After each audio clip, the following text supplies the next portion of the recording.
பிரமதத்தன் என்று ஒரு அரசன் இருந்தான். அவனுடைய அரண்மனையில் ஒரு சிட்டுக்குருவியும் வசித்து வந்தது. பிறப்பில் பறவையாக இருந்தாலும் அது பெரும் அறிவு பெற்றிருந்தது. அரசனுக்கு மகன் பிறந்தபோது அந்த குருவிக்கும் ஒரு குஞ்சு பிறந்தது. அந்த குருவி தினந்தோறும் கடற்கரைக்கு சென்று அபூர்வமான பல வகைகள் இரண்டை எடுத்துக்கொண்டு வந்து ஒன்றை தனது குஞ்சுக்கும் மற்றொன்றை அரசகுமாரனுக்கும் அளித்து வந்தது. அந்த அளவிற்கு தனது குஞ்சையும் அரசனின் மகனையும் அது சமமாக பாவித்தது. ஒரு நாள் குருவி குஞ்சுடன் விளையாடி கொண்டிருந்த அரசகுமாரன் அதனுடைய கழுத்தை திருகி அதை கொன்று விட்டான். வழக்கம் போல் இரு பழங்களை கொண்டு வந்த சிட்டுக்குருவி தன்னுடைய குஞ்சு இறந்து கிடப்பதை பார்த்து அரசகுமாரன் தான் அதை கொன்றான் என்பதை உணர்ந்து கொண்டு பெரும் கோபம் கொண்ட அந்த குருவி மனதால் அவனை நிந்தித்தது. அரசனிடத்தில் நட்பு என்பதை எதிர்பார்க்க முடியாது. அரசனுக்கு நல்ல எண்ணம் கிடையாது. செய்நன்றி கொன்ற இந்த குமாரனுக்கு நான் பாடம் கற்பிக்கப் போகிறேன்.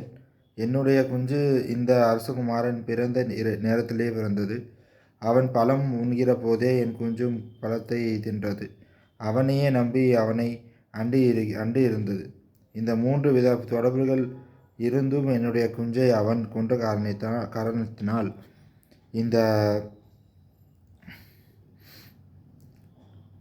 இந்த அரசகுமாரன் 3 வகை குற்றம் புரிந்தவனாகிறான். அதற்கேற்ற தண்டனையை அவன் அனுபவிக்கட்டும். இவ்வாறு அரசகுமாரனை பற்றி மனதில் கடுமையான தீர்மானம் செய்து கொண்ட அந்த குருவி திடீரென பாய்ந்து தன்னுடைய கால்களால் அந்த அரசகுமாரனின் 2 கண்களையும் குத்தி கிழித்து விட்டது. அவன் பார்வை இழந்தான். அப்போது அரசனும் அங்கு வந்து சேர்ந்தான். சிட்டுக்குருவி வேண்டுமென்றே ஒருவன் செய்த குற்றத்திற்கான பாவம் உடனே அவனை வந்தடையும். சிட்டுக்குருவி அப்படி இல்லாமற் போனால் அவனுடைய வம்சத்தாரர்கள் அந்த பாவம் சென்று அடையும் என்று கூறிற்று. நடந்ததை அறிந்து கொண்ட அரசன் சிந்தித்து ஒரு முடிவுக்கு வந்தான். என் மகன் உனக்கு பெரும் தீங்கிழைத்தான். நீ அதற்கு பதிலடி கொடுத்து விட்டாய். ஆகையால் இத்துடன் இந்த விவகாரம் தீர்ந்ததாக வைத்துக்கொண்டு நாம் இருவரும் முன்போலவே இருப்போம். நீ இந்த இடத்திலேயே தொடர்ந்து வசிப்பாயாக என்று அந்த குருவியை அவன் கேட்டுக்கொண்டான். அரசனின் யோசனையை ஏற்க குருவி மறுத்தது. செய்யப்பட்ட தீங்கிற்கு பதிலாக செய்யப்பட்டதாக இருந்தாலும் நான் செய்த செயல் உனக்கு தீங்குதான். ஒரு இடத்தில் தீங்கு செய்து விட்டு தொடர்ந்து அந்த இடத்தில் தன் மீது நம்பிக்கை இருக்கும் என்று எண்ணுவது முட்டாள்தனம். விரோதம் வந்துவிட்ட இடத்தில் என்னதான் நல்ல வார்த்தை பேசப்பட்டாலும் அங்கே நம்பிக்கை வைத்துவிடக்கூடாது. அப்படி நம்பிக்கை வைப்பவன் விரைவில் அடைவான். உறவினர்களில் தாயும் தந்தையும் எப்போதும் நம்பிக்கைக்குரியவர்கள். மனைவி வயல் போன்றவள், மகன் அதில் விதை போன்றவன்.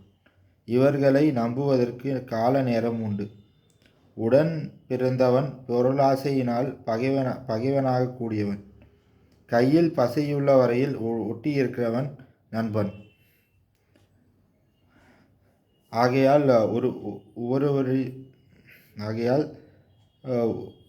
ஒருவருடைய சுக துக்கங்கள் மற்றவர்களை பொறுத்து அல்ல. கால நேரத்தை அறிந்து நடந்து கொள்பவன் சுகம் பெறுகிறான். மரியாதை உள்ள ஒரு இடத்தில் அவமரியாதை நேர்ந்து விட்டால் அதன் பின் அங்கே தங்கக்கூடாது. உன் மகன் எனக்கு தீங்கிழைத்தான், பதிலுக்கு நான் அவனுக்கு தீங்கிழைத்தேன். இதை நீயோ நானோ மறக்க முடியாது. நீ என்ன பேசினாலும் உன் மனதில் என்ன நினைக்கிறாயோ என்ற சந்தேகம் என்னை வாட்டிக்கொண்டே இருக்கும். நான் எப்படி நடந்து கொண்டாலும் உன் மனதில் உள்ள பகை தணிந்து விடாது. ஆகையால் இந்த இடத்தில் தங்குவது எனக்கு நல்லதல்ல. ஒரு குருவி கூறுவதை கேட்ட அரசன் சொன்னான், நீயோ நானோ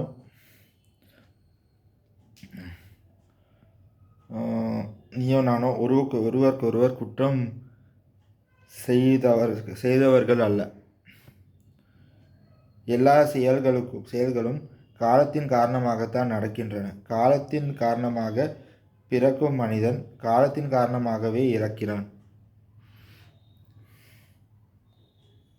ஆக நமக்குள் நடந்த நிகழ்ச்சிக்கு நீயோ நானோ காரணம் அல்ல. துக்கங்களை உண்டாக்குகிற காலம் இந்த நிகழ்ச்சியையும் நடத்திவிட்டது. இதை உணர்ந்து உன் செயலை நானும் என் மகன் செயலை நீயும் பொறுத்து கொள்வோம். குருவிக்கு உரியது எல்லாவற்றுக்குமே காலம் மட்டுமே காரணம் என்பதை என்னால் ஒப்புக்கொள்ள முடியாது. காலத்தினால்தான் மரணம் ஏற்படுகிறது என்றால் உறவுடன் சாகும்போது ஒருவனுக்கு ஏன் துன்பம் உண்டாகிறது? காலத்தினால்தான் எல்லாமே நடக்கின்றன என்றால் நோயாளிக்கு ஏன் வைத்தியன் சிகிச்சை செய்கிறான்? காலத்தினால்தான் எல்லாம் நடக்கிறது என்றால் புண்ணிய பாவங்களில் எதை செய்தால் என்ன? இதையெல்லாம் சிந்தித்தால் காலமே எல்லாவற்றிற்கும் காரணம் என்கிற உன் வாதம் சரியானதல்ல என்பது புரியும். நல்லதோ கெடுதலோ மனித முயற்சிக்கு காலம் உதவுகிறது அல்லது இடையூறு செய்கிறது, அவ்வளவுதான்.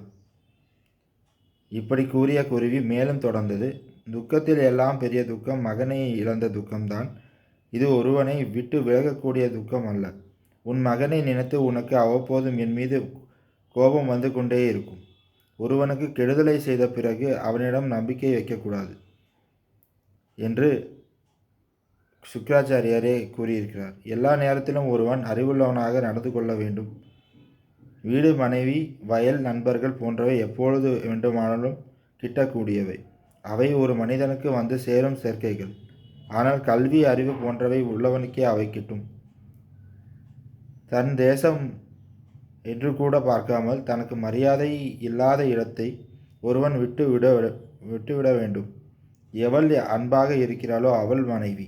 எவனால் நன்மை உண்டாகிறதோ அவன் மகன். எவன் நம்பிக்கைக்குரியவனோ அவன் நண்பன். எந்த இடத்தில் பிழைப்பு கிடைக்கிறதோ அதுவே தேசம், அதுவே தனது தேசம். இப்பொழுது எனக்கு இது தேசம் அல்ல. நம்பிக்கை வைக்க தகாத நேரத்தில், நம்பிக்கை வைக்க தகாத இடத்தில் நம்பிக்கை வைப்பவன் நாசம் அடைவான். அந்த தவற்றை செய்ய நான் தயாராக இல்லை. இவ்வாறு கூறிய சிட்டுக்குருவி அந்த தேசத்தை விட்டே பறந்து சென்று விட்டது.